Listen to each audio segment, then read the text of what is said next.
Good morning, Coach. Good morning. Started with Jeff and then Dave. Wake up, Les. Do you say Les or Jeff? Go ahead, Jeff. Oh, okay. I guess, Doug, I get the first question. Wow, that never happens. Aren't you privileged today? I know. I wish I could see you. I wish I could see you, though. That's the only problem. You don't want to see me. Injuries. Can you give us a little update on some of the guys? Is Isaac going to be activated to the roster? And where does some of these COVID cases put you at wide receiver?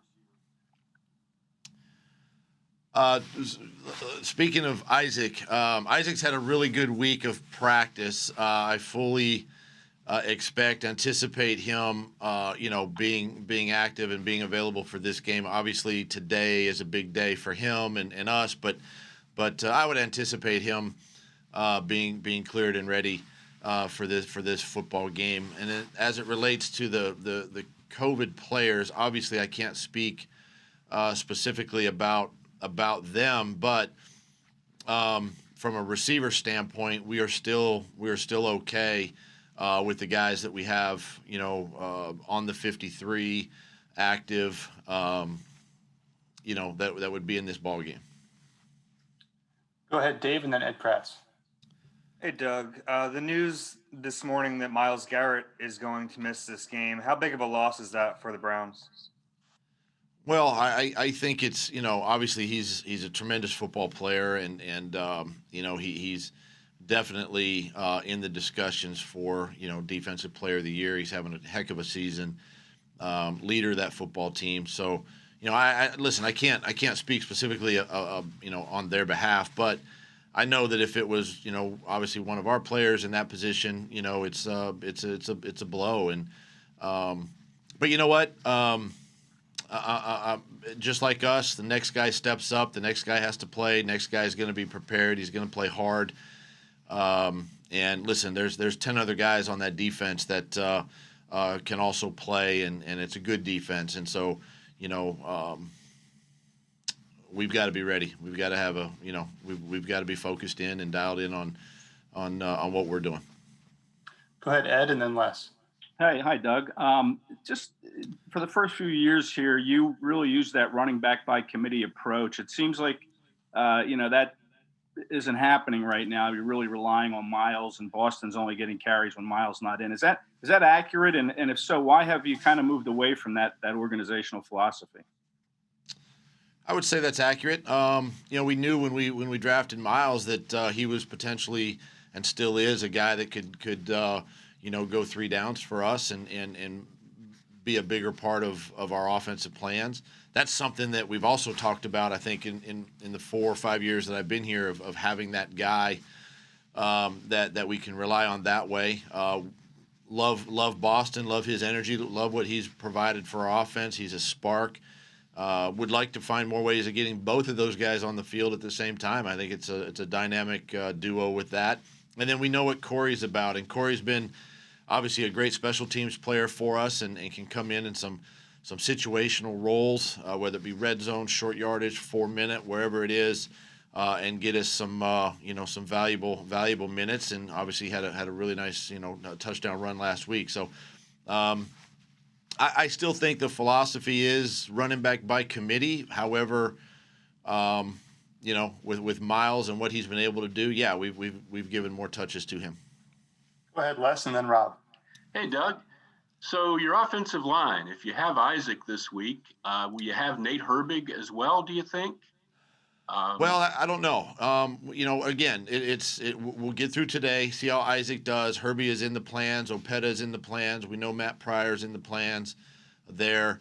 Jack Driscoll's obviously, was up last week, could be ready to go again this week. So there's options there, but we haven't made the final decision yet on who that backup guard will be. Go ahead, Rob, and then John. Oh, go ahead, Les. Oh, sorry. Go ahead, Les. Yeah, I just wanted on the offensive line, how much of an obstacle has it been to offensive success to have all this change? I know, next man up and all that, but it's been an extraordinary 8 different lineups in 9 games. How different has this been from what you expected?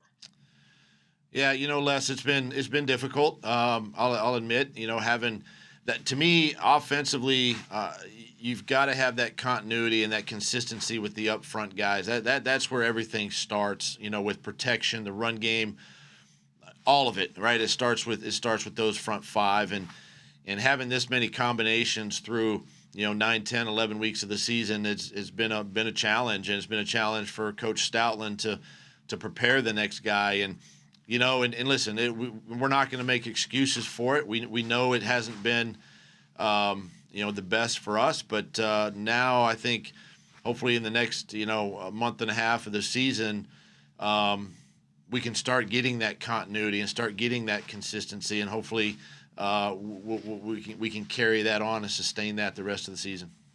Thank you. Go ahead, Rob, and then John McMullen.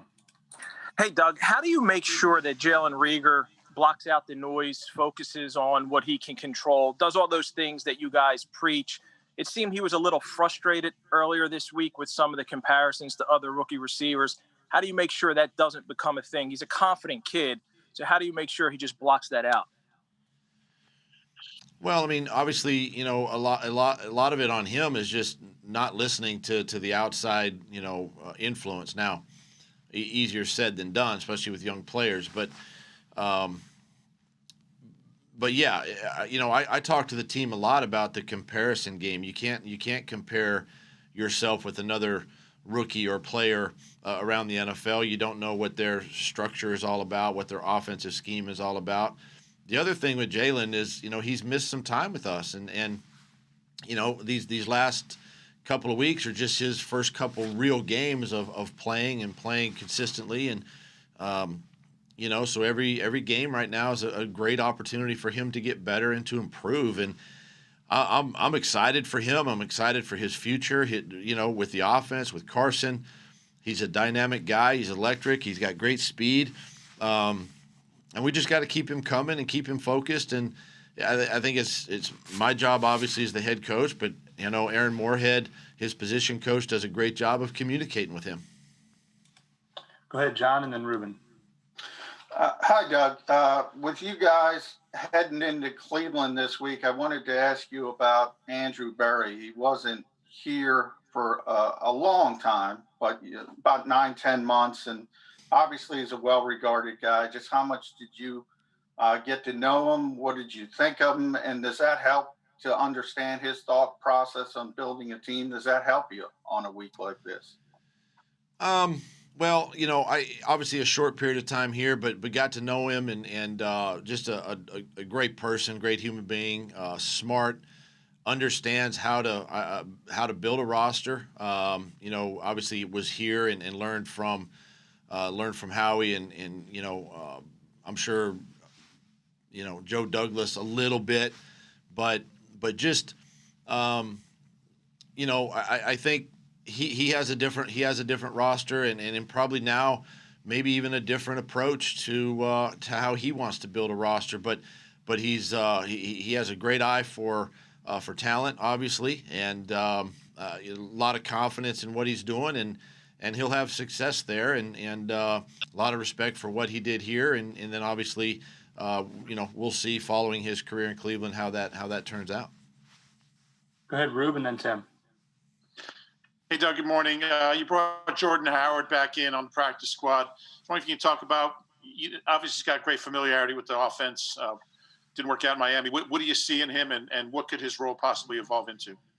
Well, yeah, right now just obviously got to get him cleared to get him back in the building and, put him on practice squad, see where he's at, physically, see where he's at mentally. I know it didn't work out for him per se in Miami, but not going to focus on that as much as how he can come in and learn our system and be familiar with what we're trying to do. I mean, he's obviously a talented player who, has helped us win some games here. And, we're excited to get him back. It adds depth. It adds a little value. A veteran player, obviously, in that room. And, we'll see next week and see how he can just continue to help us. But, we're excited to get him back. Go ahead, Tim, and then Mike. Real quick, just rounding back to the injuries. Is Zach Gertz on the same track as Seumalo, or does he need a little more time?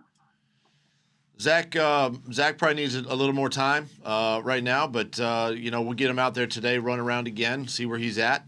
But this was a good week for him. Much like Isaac was last week, to get him back out there and get him running around with the team again was good.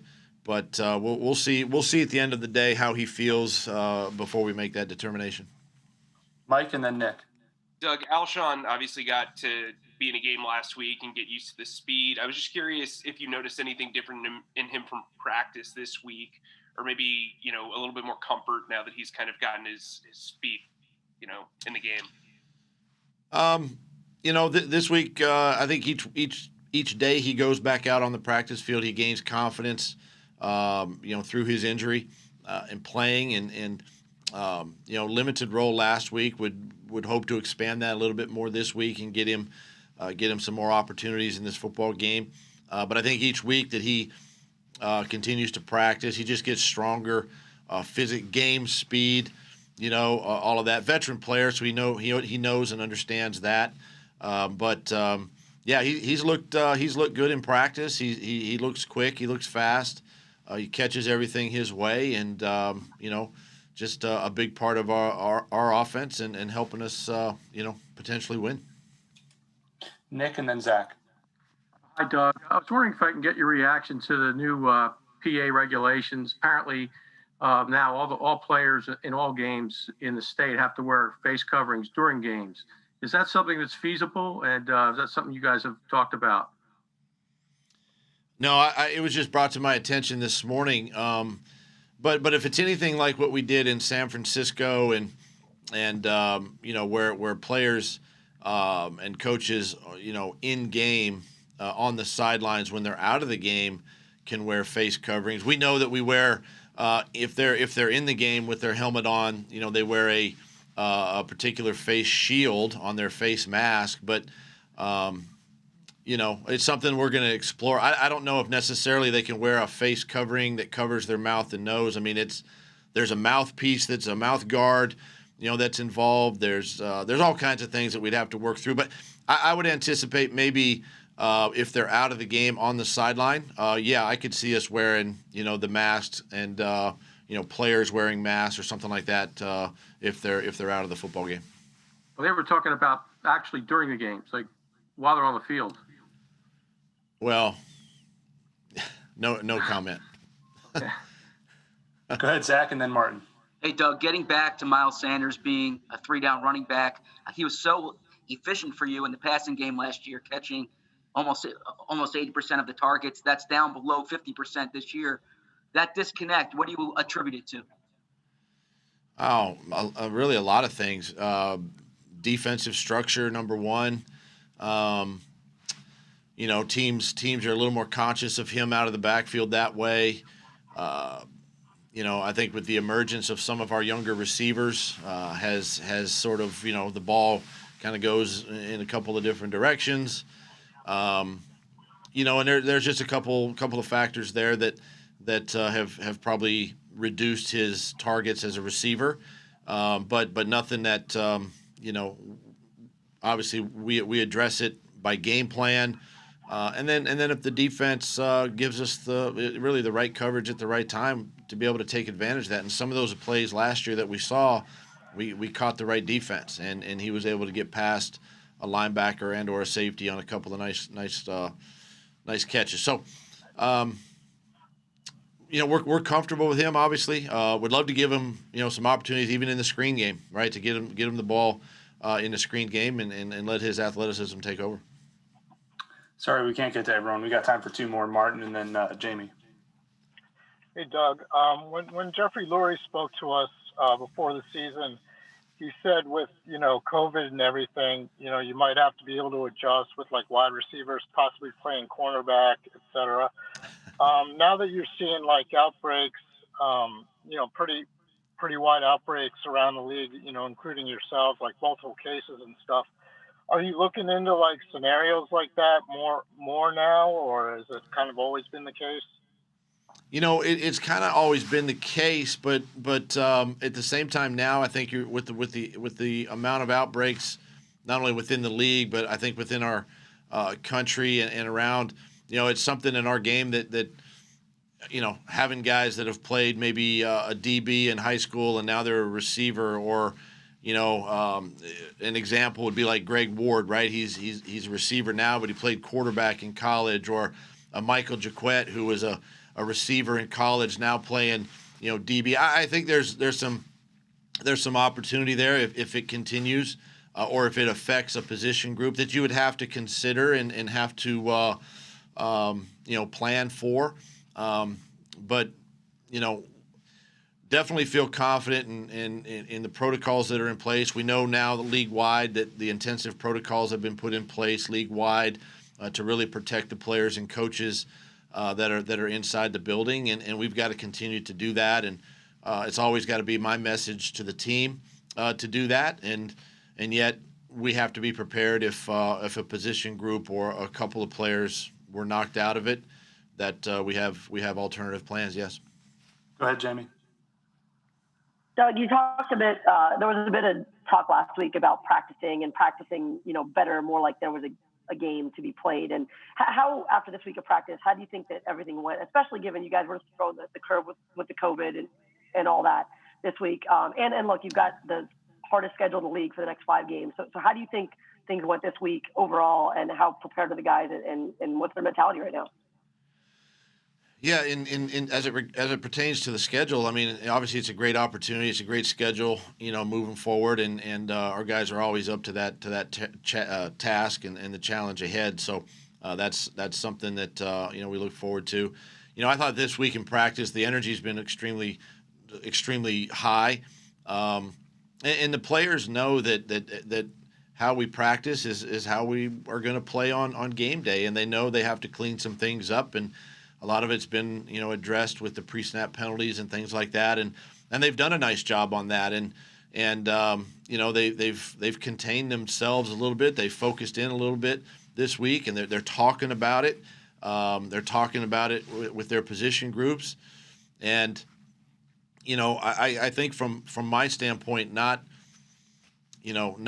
sort of beating them down with it, but just communicating, having a nice conversation with them, just to reiterate the fact that, guys, we got to take care of the business. I don't mind guys making mistakes in practice. That's where we need to make mistakes, right? But that's where they have to stop, and you can't carry that mistake over into the football game, and so that's what the guys have done this week, and it's been a good week. Thanks, Coach.